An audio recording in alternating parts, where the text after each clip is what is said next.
Hello, bienvenue dans un nouveau carnet de bord. Aujourd'hui on est lundi et je démarre la semaine avec vous. Je suis très fatiguée cette semaine mais c'est pas grave. Je viens vous parler de ma lecture en cours rapidement qui est Hadès et Perséphone, le tome 2, A Touch of Ruin de Hugo Roman. Enfin de Hugo Roman, non, de Scarlett Sinclair aux éditions Hugo Roman. C'est de la new romance. C'est une romance mythologico-contemporaine érotique. Et c'est un tome 2 sur la trilogie qui est déjà sortie chez Hugo Romance. J'avais adoré le tome 1 que j'ai lu la semaine dernière en 2 temps 3 mouvements. Et là, il me reste un peu plus de 100 pages que je vais essayer de terminer aujourd'hui. Donc je vous en reparlerai très rapidement. Mais pour l'instant, je voulais juste introduire ces carnets de bord. Je vais prendre mon café, retourner travailler et je vous retrouve plus tard.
Hello, on est mardi soir et je débute le Stephen King qui sortira le 21 septembre, Billy Summers aux éditions Albin Michel. Je vais vous parler de cette couve qui est juste incroyable parce qu'elle est trop belle, avec des différentes textures, des surbrillances, etc. Par contre, j'ai lu une page, on en parle de ça, ces couvertures qui sont ultra fines, ultra molles et qui... le marque-page est au milieu mais je n'ai lu qu'une page. C'est pas possible ça, 25 € un livre avec une couverture en feuille. Et c'est pas un service presse, hein, c'est le livre final. Je sais pas si vous voyez la finesse de la couverture, quoi. C'est une feuille. Bah non, Albin Michel, non. On peut pas faire des choses comme ça. Je suis dégoûtée. Enfin, je veux dire, là je fais genre, pour vous montrer, je l'exagère un peu, mais clairement, c'est pas possible. Ça veut dire que quand je vais en arriver là, le livre il va se retourner, quoi. Alors, on peut mettre du budget sur les surbrillances, d'accord, c'est très bien, mais à la limite, j'aurais préféré pas de surbrillance et un papier plus épais. Ça, c'est pas possible. Vous voyez, c'est tellement... C'est fin, là, c'est... Non. Bref, je suis pas contente. Mais bon. On va essayer de découvrir l'œuvre de King sans faire attention à ce détail. Et du coup, je reviendrai vous donner mon avis aussi sur Hadès et Perséphone, le tome 2, que j'ai terminé hier soir. Et je vous retrouve plus tard.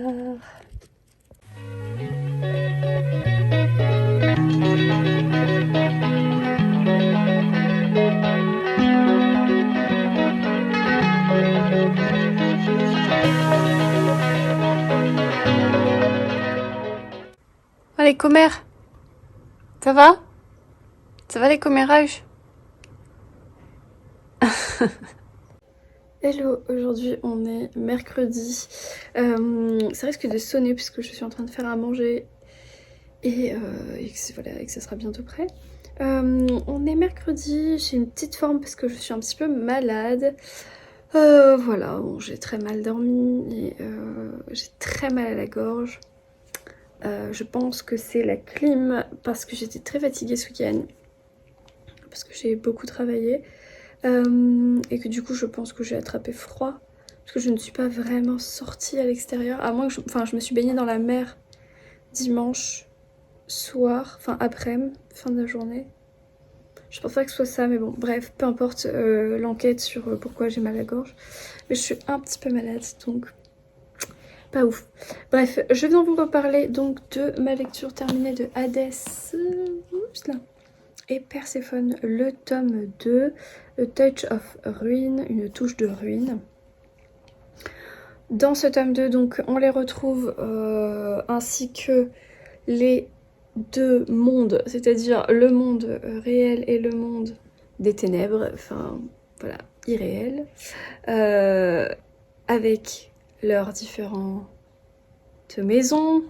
Comment ne pas dire, comment ne pas spoiler. Bref, c'est la suite. C'est clairement la suite, il n'y a pas de pause genre 5 ans plus tard, talalilala. Non, on est vraiment, c'est la suite. Enfin, vous pouvez les enchaîner, c'est le même récit, c'est vraiment la suite du tome 1. Par contre, comme je vous le disais, la première partie est ultra spicy et la fin aussi. Donc en fait, celui-là, il est beaucoup plus sexuel que le premier tome. Alors pour moi, c'est ok, parce que ça me gêne pas de lire ça dans ce type de romance. Mais je sais que ça peut en gêner certains ou certaines. Donc voilà, trigger warning. Il y a quand même pas mal de galipettes dans ce tome 2. Et ça sonne. Donc je vais y aller. Mais je vais quand même en lire le 3 parce que je veux savoir la suite de cette histoire. Donc évidemment ça se lit super bien et c'est hyper addictif. Donc je lirai la suite avec plaisir. Je vais essayer de me la procurer rapidement. Même si clairement là mes plannings de l'automne, parce que j'ai repris le planning de lecture, mes plannings de l'automne sont ultra full.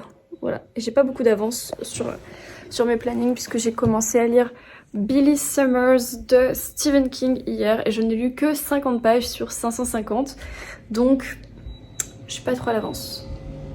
Est-ce que vous aussi quand vous êtes malade vous faites des soupes de pâtes genre un bouillon de pâtes? Parce que je suis malade et c'est un peu genre le repas réconfort. Trop bon. Donc je vous disais que j'ai commencé Billy Summers de Stephen King qui sortira le 21 septembre, donc je pense que ce sera quand vous aurez ce carnet de bord. 21 septembre, date très importante du calendrier, parce que c'est également mon anniversaire. Voilà. Bref. Dans cette histoire, on va suivre donc Billy Summers, qui est un homme d'une quarantaine d'années, qui arrive en fin de carrière, puisque sa carrière c'est un tueur. C'est un tueur à gages, voilà, c'est un tueur. C'est son job, il est payé pour tuer, mais sa condition, c'est de ne tuer que des méchants. Voilà, il ne tue que des gens pas gentils. Alors, ça le dérange pas d'être payé par des méchants pour tuer d'autres méchants, mais il part du principe que il tue que des gens méchants qui ont fait des pas belles choses, voilà. Il se fait passer pour un idiot alors qu'il est pas du tout idiot et qu'il le fait vraiment, enfin...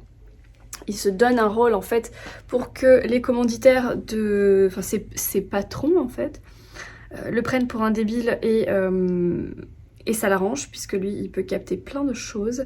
Donc il fait croire à tout le monde qu'il lit des BD avec des jolies femmes dessus, qu'il est un peu simple d'esprit on va dire. Et que c'est un gros balourd qui est là que pour tuer les gens. Alors que derrière, on voit bien que Billy Summers, c'est un personnage qui est bien plus complexe que ça, bien plus malin que ça. Donc voilà, là, il est appelé pour une nouvelle mission où il doit tuer un méchant. Et la somme qu'on lui propose est colossale, donc il pense clairement qu'il y a un peu un loup derrière tout ça, mais il n'a pas encore découvert ce que c'est, qui est le personnage qu'il doit tuer, etc., etc. Donc voilà, j'en suis au tout début, j'ai eu 50 pages, comme je vous le disais. Mais ça s'annonce bien. Alors, je retrouve pas tout à fait l'ambiance King pour l'instant. Autant ça me l'avait fait tout de suite avec La Ligne Verte, dès les premières pages, je me suis retrouvée dans un King. Là, pas encore. Peut-être c'est dû à la traduction, je sais pas trop, j'avoue que je sais jamais trop où est la nuance entre ce que fait le traducteur et ce que fait l'auteur dans les types de langage, etc. Donc voilà, je vous en reparlerai forcément cette semaine. Enfin, cette semaine on est déjà mercredi, donc oui, bah non, jeudi, vendredi, samedi, dimanche, reste encore 4 jours de carnet de bord. Sachant que cette semaine va être plutôt mouvementée, parce que je pars en voiture à Paris. Dans la nuit de de jeudi à vendredi, je pars à Paris. Je serai sur Paris vendredi et samedi, donc le carnet de bord sera déjà en ligne puisque je vais le programmer aujourd'hui. Vendredi et samedi, je suis sur Paris pour le travail. Je vais essayer de voir ma filleule également. Et ensuite, dimanche et lundi, de Paris, nous partons à Tours. Parce que à Tours, je vais faire un salon de la fleur. Parce que vous savez que je travaille dans le monde de la fleur.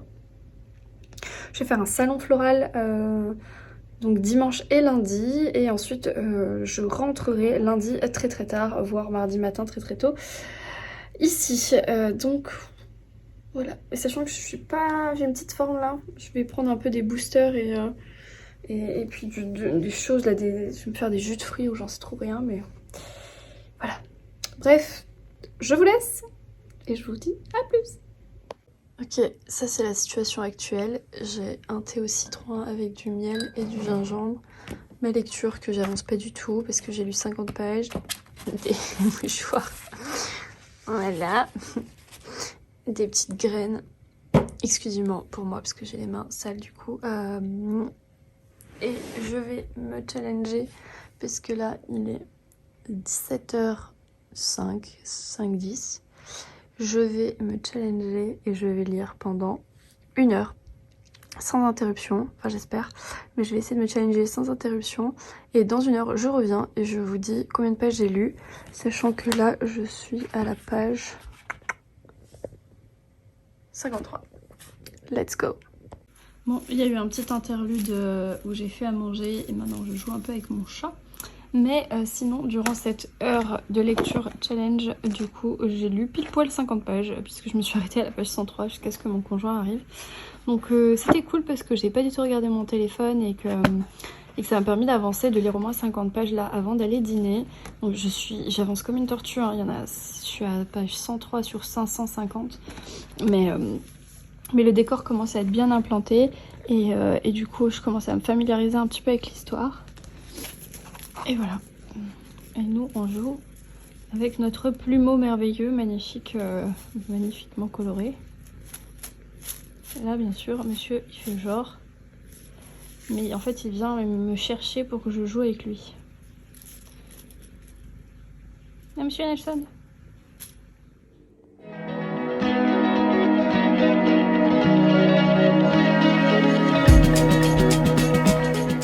Hello, aujourd'hui on est vendredi et je suis actuellement à Paris pour le travail. Là il est fin de journée, il est 18h30 quasiment. On vient d'arriver à l'appart hôtel. Très sympa, voilà, très basique mais très très pratique. Et du coup voilà, nos rendez-vous se sont bien passés, mais j'ai pas du tout lu. Le réveil a été très matinal. Je pense pas lire ce soir parce que je vais aller voir ma meilleure amie et ma filleule. Donc je ne lirai potentiellement pas ce soir. Je vais essayer de lire un petit peu demain matin, samedi, puisque on n'a pas d'urgence demain matin. Donc je vais essayer de lire un petit peu demain. Je suis toujours dans ma lecture de Billy Summers et j'ai un petit peu avancé quand même. Donc il y a des choses qui commencent à se profiler dans l'histoire. On commence à voir, à comprendre pas mal de choses sur le personnage de Billy Summers. Donc ça c'est cool. Et sinon, par contre hier j'ai fait beaucoup de voitures. Donc j'ai avancé ma lecture audio du tome 2 du Bureau des Affaires Occultes de Éric Foissier, donc aux éditions d'Albin Michel, le tome 2 qui est le fantôme du vicaire. Donc on retrouve en fait notre inspecteur Verne dans cette aventure qui est quelques mois plus tard en fait par rapport au tome 1, donc c'est vraiment une continuité assez fluide. On vient de quitter les personnages quelques temps avant, donc du coup ça va, il n'y a pas de cassure au niveau de l'histoire, donc ça c'est plutôt bien. Et on le retrouve donc dans sa quête du fameux vicaire qui est un peu le fil rouge de cette enquête, qui est donc le fil rouge pardon, de la vie de Valentin, puisqu'on comprend dès le premier tome que c'est une quête personnelle qu'il mène. Puis le tome 2 s'appelle le fantôme du vicaire, donc on est quand même pas bête et on suppose que le deuxième tome va parler du vicaire. Et donc cette quête-là, elle prend beaucoup de place dans ce tome 2. Alors elle était déjà assez présente dans le tome 1, mais là elle prend encore plus d'ampleur, je trouve. Et c'était quelque chose que j'avais beaucoup aimé dans le tome 1. Donc je suis contente qu'on approfondisse en fait le sujet dans ce tome 2. Il y a également une enquête de police qui est ici avec un espèce de prestidigitateur un peu alambiqué, un peu le Madame Irma, Monsieur Irma du coup, des bourgeois qui cachent bien son jeu. Bref, il y a pas mal de petits secrets, des petites choses aussi qui se passent avec cette enquête de police. Ici, Valentin Verne va avoir également un coéquipier qui va l'accompagner donc dans ses enquêtes, qui n'était pas présent dans le tome 1, donc ça c'est cool. Et sa vie personnelle va également évoluer. Donc voilà, je suis à la moitié de ce deuxième tome, j'ai écouté un peu plus de 5 heures sur 10 heures, donc voilà, j'ai avancé mon livre audio. Je pense que je le reprendrai que la semaine prochaine, j'avancerai pas davantage dans ce carnet de bord à mon avis. Mais voilà, c'est une lecture que j'aime bien, le lecteur est très agréable, donc ça c'est chouette. Et d'ailleurs, j'ai vu hier que sur Audible, en fait, maintenant, quand vous avez l'abonnement, vous avez accès à d'autres titres en plus qui sont offerts dans votre abonnement. Et des titres super sympas, puisqu'il y en a un que j'ai dans ma palle qui s'appelle Trouver refuge, qui est un polar de... je n'ai plus le nom. Du coup, je l'ai ajouté à ma bibliothèque Audible. Bon, ça, c'était cool. Parce que, en fait, du coup, je ne l'ai pas payé. Il fait partie des livres en bonus, en fait, offerts parce qu'on a un abonnement. Alors, je sais pas si c'est mon abonnement qui est comme ça ou si c'est pour tout le monde, tous ceux qui ont des abonnements Audible. Mais je sais qu'il y a eu notamment le tome 1 de Vercottage. Donc, Un été à Vercottage de Lucie Daniels que j'ai écouté il y a pas longtemps. D'ailleurs, et qui était plutôt bien lu. Donc si ça vous intéresse et que vous avez un abonnement Audible, regardez un petit peu de ce côté-là. Je pense que c'est pas que moi, je pense que c'est tout le monde. À partir du moment où vous avez cet abonnement, il y a quelques titres. Voilà, bref, ça peut être intéressant. Il y a des titres lifestyle aussi, il y a des titres jeunesse. Donc si vous voulez faire tester à vos enfants, il y a Persuasion de Jane Austen. J'ai vu ça, bref. Un truc un peu sympa. Voilà, donc c'était l'update du jour. Je reviendrai vous parler quand j'aurai un peu avancé Billy Summers, qui sort donc le 21 septembre. Je le rappelle, et je le lis en lecture commune avec Florence. Voilà, à plus!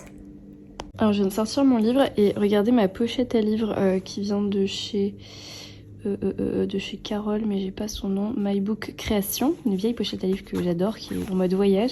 Elle a les couleurs de la chambre. Elle est assortie à ma chambre d'hôtel. Tac! Pas beau ça. Et là on a Frida Kahlo. Eh, c'est classe, non? Voilà, donc ça méritait d'être mentionné. Et voilà, bon, je vais reprendre Millie Summer. J'ai pas beaucoup avancé non plus, hein. Faut pas médire, mais je suis page 136. Voilà, je suis un peu à la bourre, hein, je vous avoue. Donc je vais essayer d'avancer maintenant.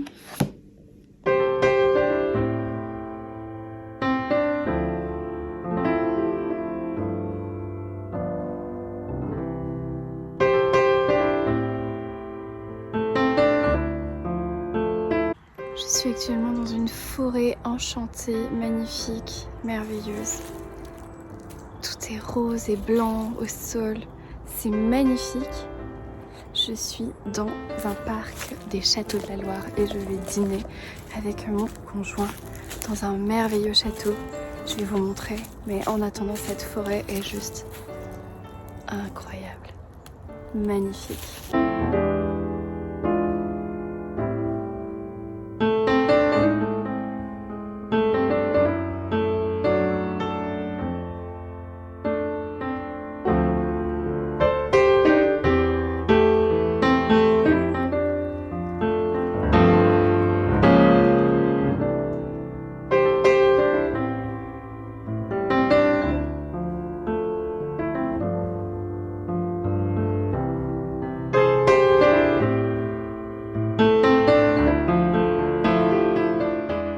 Aujourd'hui s'est fait attaquer par un chat et je viens de le désinfecter. Il l'a sacrément amoché.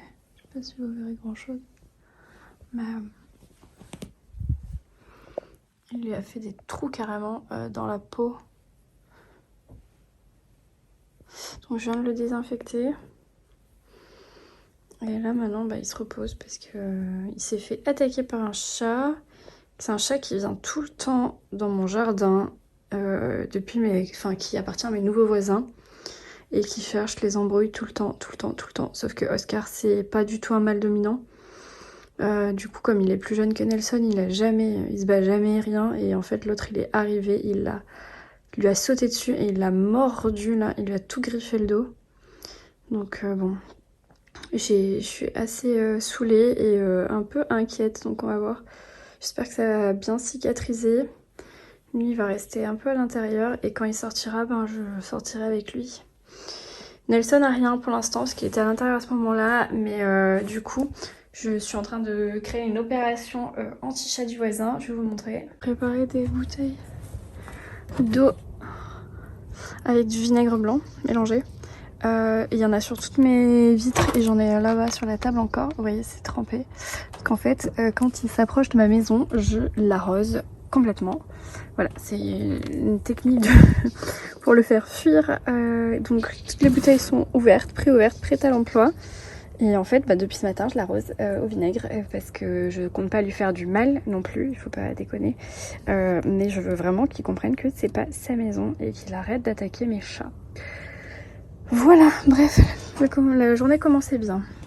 Hello, aujourd'hui on est mardi et je suis enfin rentrée chez moi après 4 jours de périple donc professionnel. Je suis rentrée, je suis fatiguée, je n'ai pas lu et j'ai lu genre 30 pages, enfin je suis même pas à la page 200 de Stephen King sur 500. Donc clairement je n'aurai rien à vous dire sur ma lecture, mais je suis rentrée à la maison avec une grande pile de colis qui m'attendaient, donc je vais les ouvrir avec vous. Je bois un petit thé dans mon mug de Magda, de chez Triple L de Mag. Et je suis en train de boire une tisane éléphant qui s'appelle Boost, je sais pas trop quoi. Parce que comme j'étais un petit peu malade, c'est une tisane citron, gingembre, miel, curcuma, je sais pas quoi. Donc potentiellement, ça me fait du bien. Alors, je suis donc rentrée à la maison avec tout ça qui m'attendait. Oh et ben je sais pas du tout ce que c'est, je sais pas. Donc, je commence avec le plus petit paquet qui me vient de chez Adelcha et je pense que ça pour le coup c'est facile. Ça doit être sa collection d'automne. Trop belle. J'ai commencé à voir un peu ce qu'elle a sorti là sur les visuels, voilà, je trouvais pas le mot, sur son Instagram et waouh, ça sent l'automne. Moi j'ai mis un pull mais j'ai un peu chaud en vrai, mais c'est juste parce que j'ai fait du sport et que j'étais un peu transpirante et que je me suis pas lavée encore. Voilà le beau paquet de chez Adèle, toujours aussi beau, toujours aussi bien préparé. Le petit raffia là que Nelson adore mâchouiller, donc parfait. Par contre le petit blé là, je sais pas, ça va pas tout, ça va tout se casser, voilà.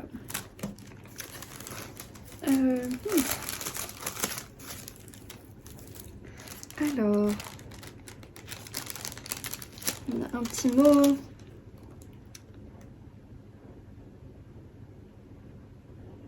J'aime trop. En plus, elle a un stylo doré là, trop beau. Donc, c'est des petits cadeaux pour décorer mon bureau. Oui, mon bureau que je change de saison à chaque fois. Mes petites images. Et illuminer tes lectures d'automne. Merci beaucoup. On adore ça. C'est le visuel là. Trop beau. Voilà, je vois qu'il y a des merveilles là. Alors, oh là là là là, je suis encore extrêmement gâtée à ce que je vois.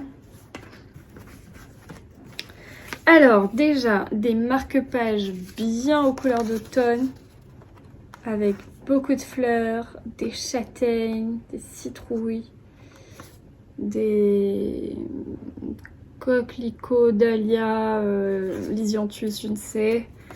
Trop beau. Mais alors vraiment trop beau. Les détails. Là avec les petites citrouilles. Et là c'est les châtaignes, les bogues. De châtaigne marron, châtaigne marron. Avec les fleurs. J'aime trop. Ils sont vraiment beaux.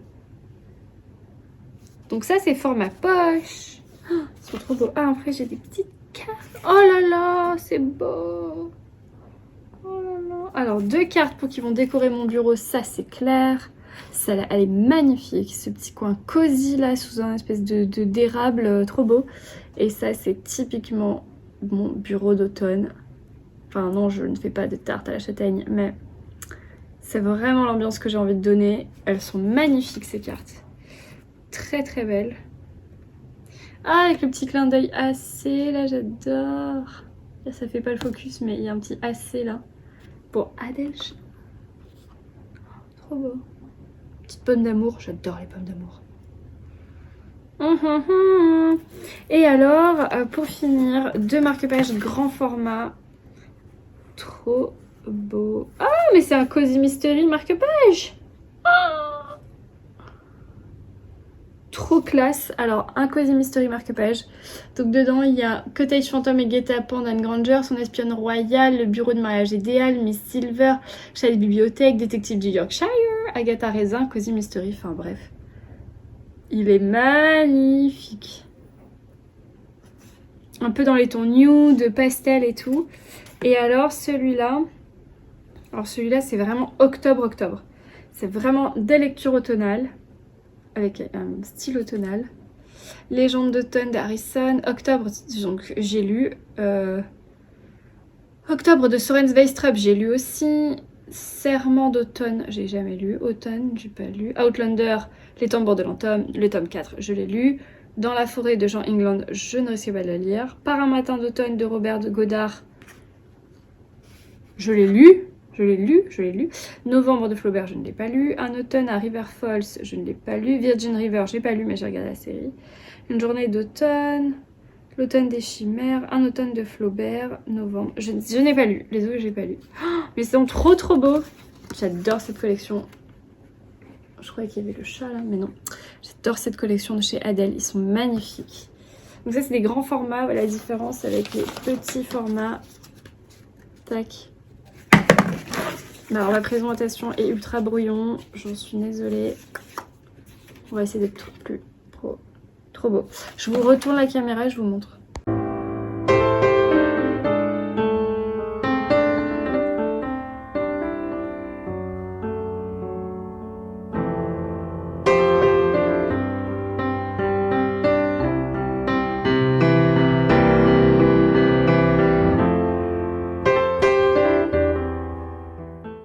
Trop gâtée, merci 1000 fois Adèle, tu sais que j'adore ton travail et c'est magnifique, j'adore et voilà c'est trop beau. Ouais, je vais attendre encore un tout petit peu pour décorer mon bureau parce que ici il fait encore un peu chaud, enfin là vous me voyez en pull mais clairement je suis en débardeur normalement et il fait encore 27-28 degrés dehors donc c'est... voilà, j'ai le temps. Mais ça ne devrait, pardon pour le bruit, ça ne devrait plus tarder. Voilà, bon, d'ailleurs mon sweat Muse Book Club, of course, c'est mon sweat préféré. Je l'adore, je le trouve tellement cosy. Et tellement doux. Alors, bon, par quoi on continue? Parce que là, les gars, hein, alors, qu'est-ce qu'on a comme expéditeur? Ça c'est les mêmes, c'est peut-être Charleston, ça je sais pas, et ça c'est Albin Michel. Bon, on va commencer avec celui-là, peut-être Cherche Midi.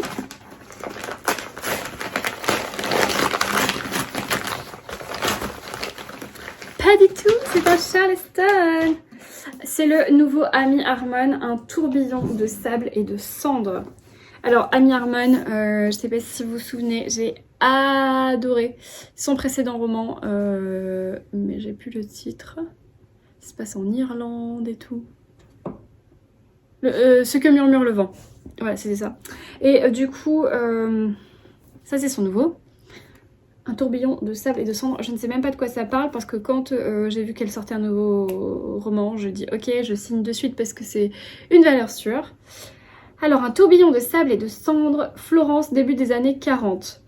Dans la belle villa aux dalles roses des Rosselli, Angelo Bianco, bien qu'orphelin, a grandi comme un membre à part entière de la famille. Eva, la fille de la maison de 2 ans sa cadette, lui jouait du violon, dansait pour lui et pataugeait dans la fontaine pour l'amuser. Inséparables, ils se disputaient pour des brouilles et s'avouaient leurs secrets les plus profonds. Et pourtant, ils ne sont plus revus depuis qu'il est devenu prêtre. Elle ne lui a jamais pardonné de l'avoir abandonné pour entrer dans les ordres. Mais quand les nazis arrivent en Italie, les querelles du passé n'ont plus d'importance et en tant que juive, Eva risque la déportation et Angelo est le seul à pouvoir la sauver. Engagé dans les réseaux de résistance catholique, il cache et exfiltre les réfugiés de pays occupés. Il est prêt à tout sacrifier pour elle, mais face aux heures sombres qui s'annoncent, cela sera-t-il suffisant, Amy Harmon nous offre une épopée familiale éblouissante dans une Italie confrontée à l'une des périodes les plus tragiques de son histoire. J'adore cette période et j'adore ce style. Ok, j'ai trop hâte. Qu'est-ce que disent les copines? Magdalena, coup de cœur, un livre très addictif, difficile à poser tant qu'il n'est pas fini. On tremble pour les personnages. Et Madame Chacha, qu'est-ce qu'elle dit? J'ai découvert une véritable conteuse extrêmement bien documentée dans ce roman. J'ai lu le beau dissimulé au milieu de la monstruosité. Si vous aimez les romans historiques, foncez les yeux fermés. Si je n'étais pas déjà convaincue, les copines viennent de me convaincre. Donc voilà le nouveau Amy Harmon aux éditions Charleston. Je ne sais pas s'il est sorti. Mais à mon avis, si je l'ai reçu, c'est qu'il est sorti ou il sort cette semaine. Donc quand vous aurez ce carnet de bord potentiellement, il sera disponible. Et je viens de voir que Charleston a rajouté un logo sur sa couverture. Éditeur éco-responsable. Je crois pas qu'il y avait ça avant. Est-ce que c'est un label ? Ah oui, cet ouvrage a été imprimé en utilisant des papiers composés de fibres naturelles, renouvelables, recyclables et fabriqués à partir de bois, issus de forêts qui adoptent un système d'aménagement durable. En outre, les fournisseurs de papier s'inscrivent dans une démarche de certification environnementale reconnue. Bravo Charleston, parce que vous savez, moi je travaille dans l'agriculture et dans l'horticulture et pour avoir un label, c'est très compliqué. Nous producteurs, c'est très compliqué, donc s'il y a des entreprises qui arrivent à le faire, c'est bien de le reconnaître. Et donc bravo à Charleston de l'avoir mentionné. Je trouve ça très sympa, même si bon, commercialement c'est un plus, hein, on va pas se mentir. Mais c'est bien pour les producteurs, c'est d'arbres, de papier, de feuilles, etc. C'est important. Bref, parenthèse fermée. Trop hâte de lire celui-ci, qui a l'air d'être une lecture un petit peu aussi automnale, parce que là on est dans une espèce de conflit, de guerre, donc tu sais c'est un peu le truc cocooning, cozy, où tu as envie de rester au chaud, pour pas avoir les horreurs de l'extérieur. Tu me suis? Non, c'est pas grave, je suis fatiguée. Alors ensuite, j'ai un autre colis qui me vient encore de chez Charleston. Peut-être qu'on aurait pu rassembler les paquets, mais c'est pas grave. Alors celui-là, j'avais hâte de le recevoir parce que la couverture... J'enlève ce bandeau, parce que qu'on se le dise, les bandeaux, les gars, arrêtez, parce que je déteste ça. La petite librairie de Riverside Drive. Est-ce que cette couverture n'est pas magnifique? Elle est magnifique. Elle est magnifique. C'est de Frida... Skyback. Frida. C'est trop joli. Alors, de quoi ça parle? Il est un peu plus gros celui-là. 500 pages. Celui d'Amy Harmon, il était à 475. Celui-là, il est à 550. Oui, Nelson? Tu vois un petit câlin? D'accord. Alors, depuis plus d'1 an, Charlotte vit cloîtrée chez elle au cœur de la campagne suédoise et noie son chagrin dans le travail. Après l'accident qui a coûté la vie à son mari, c'est dans cette bulle, loin du monde, qu'elle se sent apaisée. Aussi, quand elle apprend qu'une tante inconnue lui a légué une librairie à Londres, son premier réflexe est de vendre la propriété pour ne pas perturber l'équilibre qu'elle a réussi à trouver. Pourtant, une fois arrivée sur place, elle tombe rapidement sous le charme de la librairie surannée, de ses étagères en bois massif et de son vieux chat ronchon. Tout comme elle s'attache petit à petit aux 2 employés ainsi qu'à William, le jeune écrivain qui habite à côté. Alors qu'elle apprend à connaître les lieux, la découverte d'une lettre jamais envoyée va plonger directement dans la jeunesse de sa mère. Que s'est-il passé entre les deux sœurs pour que Charlotte n'ait jamais connu sa tante? Quel secret se cache derrière les murs de la librairie? Y a lu ça? Non. Extraordinaire avec une touche unique, un livre sur la famille, la trahison et la réconciliation. Est-ce que j'adore les sagas familiales? Est-ce que j'adore quand ça se passe dans des librairies? Est-ce que j'aime les problèmes de famille? Oui. Et est-ce que cette couverture est magnifique? Tout à fait. J'ai trop hâte. Alors, qu'est-ce que disent les copines?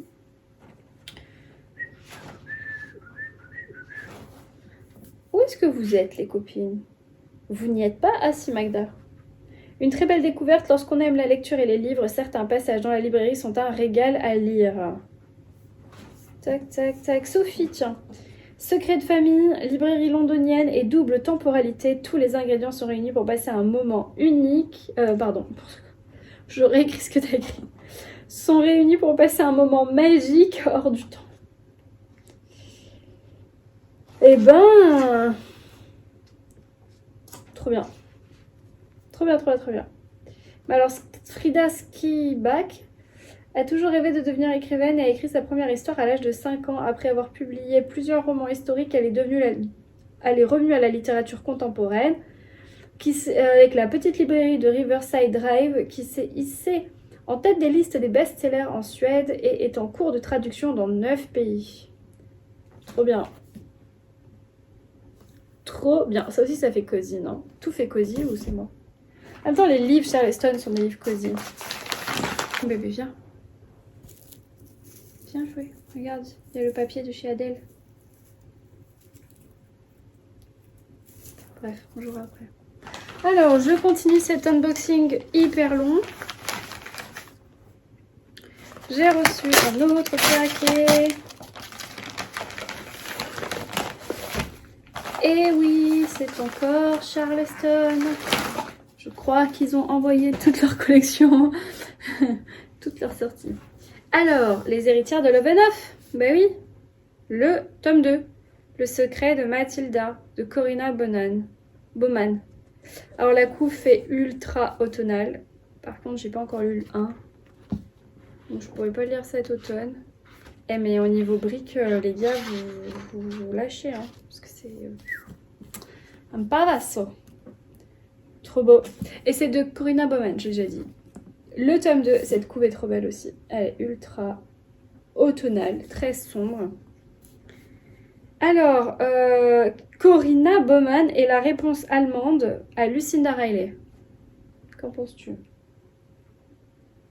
Qu'en penses-tu? D'accord. Ah bah non, j'allais vous lire le résumé, mais non, c'est un tome 2. Stockholm 1931. Ne lisez pas la suite parce que je viens de me faire spoiler quelque chose. Alors, qu'est-ce que racontent les filles? J'avais adoré le tome 1 des héritières de Lovenoff, c'est encore le cas avec le tome 2, l'écriture est fluide et agréable à lire. Il ne me reste plus qu'à découvrir les autres livres de cette autrice, Magdalena.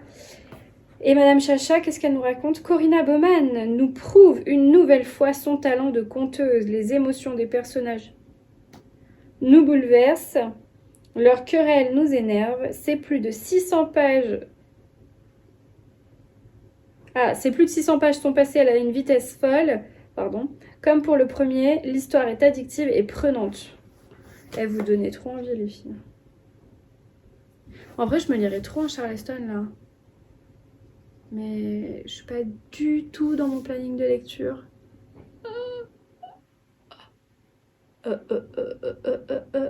Je suis à la bourre dans tout.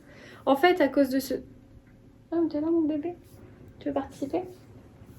En fait, à cause de mes 4 jours là de déplacement, j'ai pris un retard monstre. En fait, je voulais finir rapidement le Stephen King pour lire Les Bienheureux de Julien Dufresne-Lamy et enchaîner avec une autre lecture que j'ai prévu de faire.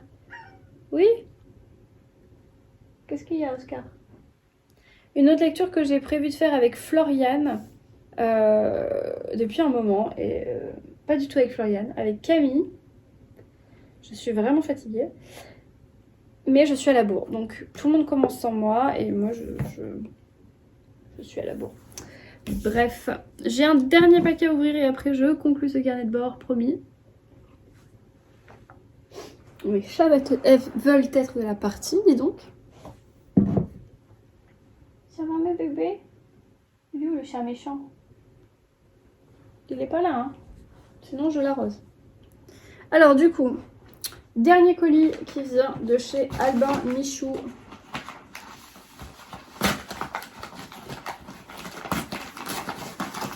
Alors... Bon, ça c'est sans surprise parce que j'en ai choisi qu'un. Hop.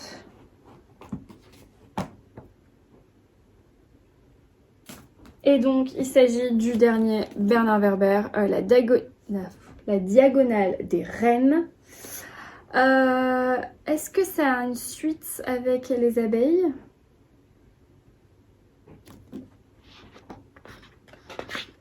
Est-ce que c'est une suite? Est-ce que c'est une suite? Alors, et si vous n'étiez qu'un pion dans leur jeu, deux femmes, deux destins, deux visions opposées au monde, l'une croit dans la force du groupe, l'autre en l'individualisme. Leur duel est inévitable, laquelle aura l'avantage? Des années 1970 à 2050, entre guerre, attaques terroristes et espionnage, elles vont s'opposer sans répit et sans merci. Leur terrain de jeu s'étend aux quatre coins de la planète, devenu un échiquier géant dont les humains sont les pièces. Je crois pas que ça ait de rapport avec les abeilles. Parce que les abeilles, je ne l'ai pas encore lu.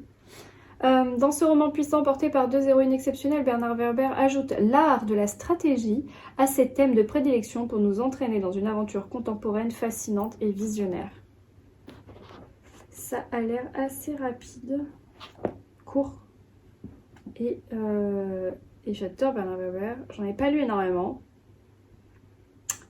Mais ça se dévore, donc je suis très contente. Normalement, je devrais voir l'auteur, j'imagine, au Salon du Livre de Montsartou, qui est en octobre. Ici, à Montsartou, c'est une ville dans le 06. Et donc, je devrais potentiellement le voir. Donc, si ce n'est pas déjà dédicacé, je ne crois pas, je me le ferai dédicacer avec plaisir. Voilà, et celui que je n'ai pas lu, c'est celui-là, La prophétie des abeilles, qui est encore dans ma pile à lire. Et qui sort chez Livre de Poche. Et je crois que c'est tout à fait mon style également. Voilà.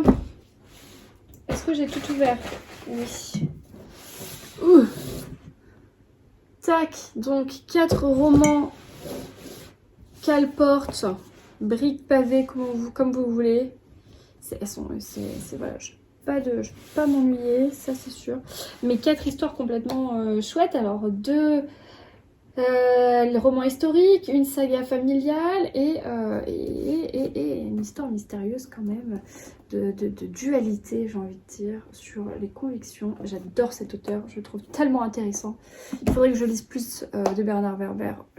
Vraiment, je compte m'y mettre. C'est comme Henri Lovenbruck, c'est des auteurs que j'ai vraiment envie de lire davantage, de développer ma connaissance de leurs ouvrages parce que ce sont des auteurs passionnants et ouais, j'ai vraiment envie de lire ça. Donc voilà, merci beaucoup aux maisons d'édition, donc Albin Michel et Charleston pour leurs envois, et merci encore à Adèle pour m'avoir envoyé du coup de merveilleux marque-pages qui vont se marier avec toutes ces lectures, j'en suis sûre. Moi je vous laisse ici pour ce carnet de bord. J'espère que malgré tout vous avez passé un bon moment en ma compagnie, que vous avez pu noter quelques titres peut-être. Je vous souhaite une merveilleuse semaine, de merveilleuses lectures, un très bon week-end et je vous dis ciao. Est-ce que vous dites ciao aussi? Ciao. Bon. Ciao. Ciao. Ciao.